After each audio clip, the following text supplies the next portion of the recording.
Hello, and welcome to Top Tech News Today. Here is your daily dose of latest tech news from around the world. Before we start, please consider subscribing to our channel and press bell icon to get updates about our latest videos and daily tech news. Please also consider sharing this video. Now these are the top tech news today. Zhejiang, home to Alibaba and DeepSeek, publishes an AI plan that expects companies in the AI supply chain to make $138 billion plus in total operating revenues by 2027.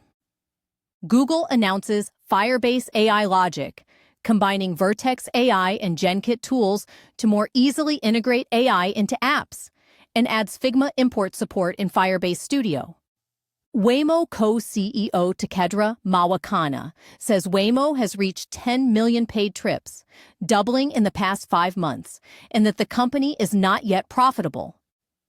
The Argentine government dismantles a unit created 3 months ago to investigate the Libra cryptocurrency scandal involving President Milei and his sister. Sweden passes a law criminalizing the purchase of live online sexual performances, including cam shows and sex chats. Buying pre-recorded content remains legal. Google rolls out Jules, its asynchronous coding agent unveiled in December 2024, in public beta for free with usage limits, and will share pricing after the beta. Google debuts Synth ID Detector, a verification portal that uses watermarking tech to try to identify if uploaded files contain content generated with Google AI.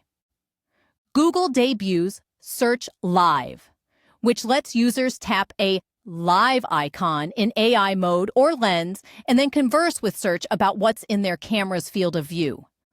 Google says it is partnering with Samsung, Gentle Monster, X-Real, and Warby Parker to create Android XR smart glasses, and emphasizes AI assistance via Gemini. DoorDash ended its AI-powered voice ordering product for restaurant clients in April 2025, after launching it in August 2023. Google announces new video and image generation models Veo 3 and Imagen 4, new AI filmmaking tool Flow, and expanded access to music generation model Lyria 2. Google unveils Stitch, which lets users turn prompt and image inputs into complex UI designs and front-end code, available in labs and powered by Gemini 2.5 Pro. Google launches Google AI Ultra, a subscription plan with the highest usage limits and access to its most capable models, rolling out in the US for $250 a month. Intel is considering divesting Nex, its network and edge business unit that generated $5.8 billion in 2024 revenue, to focus on PC and data center chips. The EU and the UK are finalizing a deal that would let their competition regulators work together more closely and flag key antitrust and merger investigations.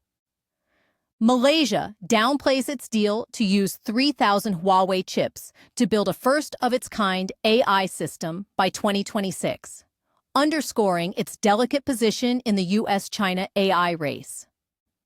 France says it banned Telegram founder Pavel Durov on May 12th from going to the US for negotiations with investment funds, after arresting him in August 2024. President Trump's recent Middle East trip helped Elon Musk's SpaceX and Neuralink cut lucrative deals, deepening Musk's ties to the Gulf's autocratic monarchies. Chinese smartphone exports, including iPhones, fell 72% month-over-month to $688.5 million in April, the lowest since 2011, outpacing a 21% drop in overall shipments. That was all for today. Thanks for watching, and we shall be back tomorrow.